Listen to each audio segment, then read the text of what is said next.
Então tá, Padre Vicente, fale um pouco para nós sobre qual a importância das pessoas tomarem essa consciência da força da Eucaristia, né? E quais as consequências hoje das pessoas não terem essa consciência ou não viver nessa profundidade. Falar da Eucaristia para mim é uma alegria, uma bênção e sobretudo um compromisso. Como Padre do Coração de Jesus, a Eucaristia é o centro da nossa vida. E como Padre da comunidade Betânia, a Eucaristia é o centro da nossa vida. E como cristão católico, a Eucaristia tem que ser o centro da nossa vida. Então falar da Eucaristia é mais que falar, mas é ao mesmo tempo chamar para a consciência.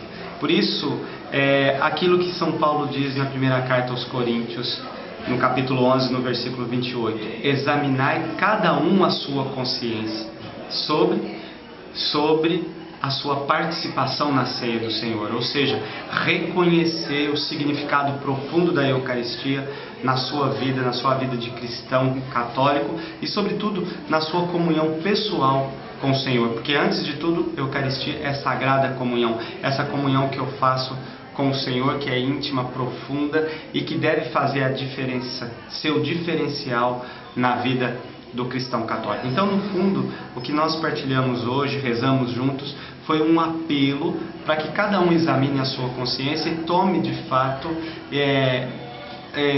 consciência, tome posse daquilo que é verdadeiramente seu. Cristão, torna-te aquilo que és, que é de fato viver da Eucaristia.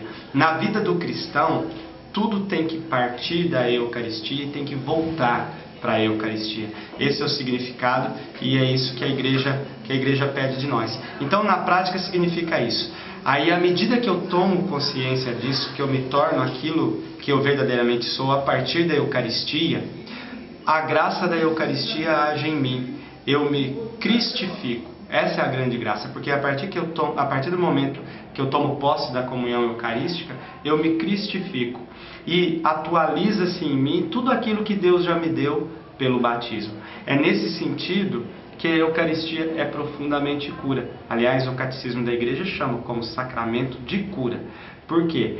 Porque a graça de Cristo age em mim. E essa cura, ela é total, física, psíquica e espiritual, em todos os sentidos. Então eu faço convergir para a Eucaristia toda a minha vida e Deus ao mesmo tempo faz convergir para a minha vida toda a vida dele, toda a graça da comunhão. E aí se torna a cura exatamente por isso, porque Deus age profundamente nas minhas feridas, nas minhas dores, nas minhas mágoas, nas minhas alegrias, mas também nas minhas tristezas, nas minhas deficiências. Deus age sobretudo na minha vida, em todas as áreas da minha vida, seja física, espiritual, psicológica, seja financeira, seja em todas as dimensões. Para resumir, Deus age e a gente vê a ação de tudo isso. A imagem que mais me vem à cabeça é de fato aquela da primeira Reis, onde Elias, profundamente abatido, fracassado, sem sentido, cansado, sem vontade de caminhar, sem forças para caminhar, recebe de Deus a palavra. Pão lhe aparece, lhe é dado e Deus lhe diz: levanta-te e coma, porque tu tens um longo caminho pela frente. É o que Deus faz conosco a cada missa, a cada Eucaristia e quando eu estou diante do Santíssimo Sacramento. Como a gente se encontrar com vocês da comunidade Betânia e não querer saber do Padre Léo.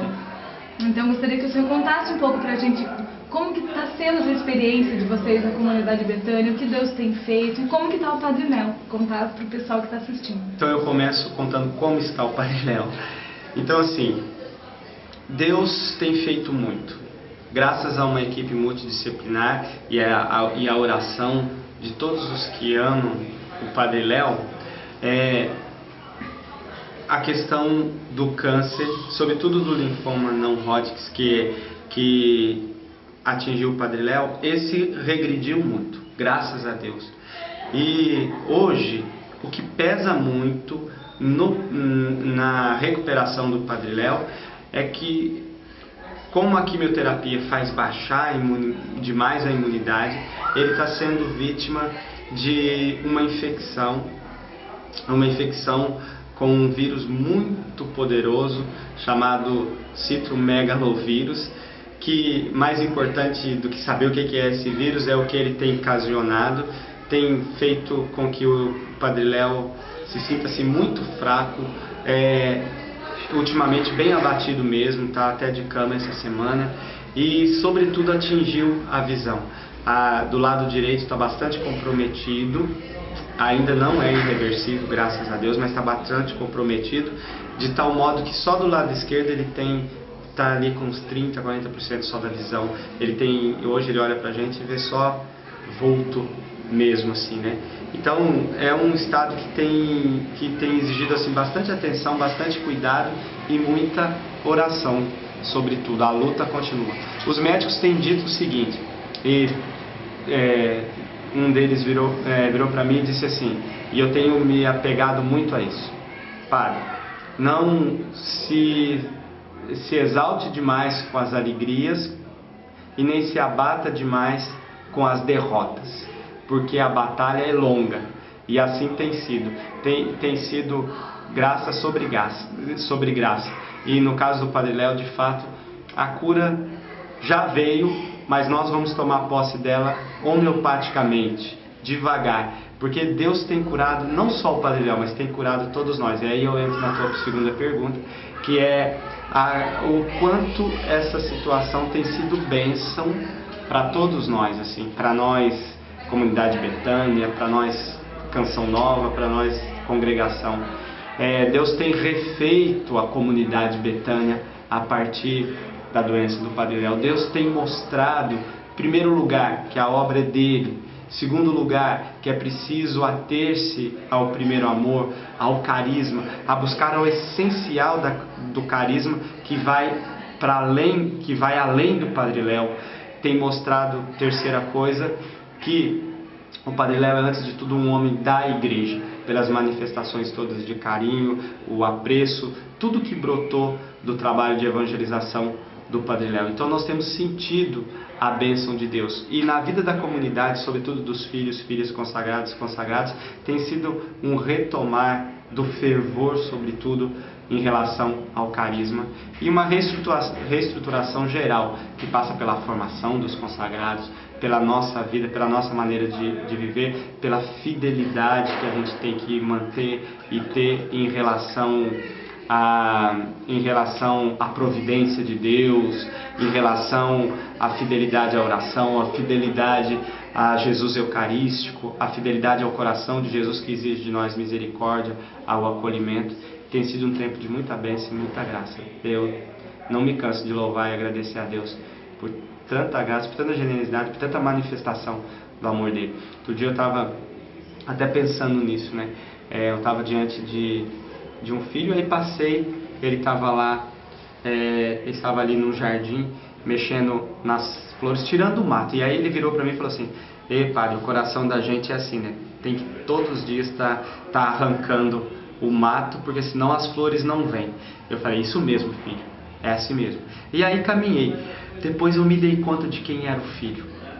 E aí esse filho é alguém que traz na sua história a marca de alguns assassinatos, a marca de uma vida totalmente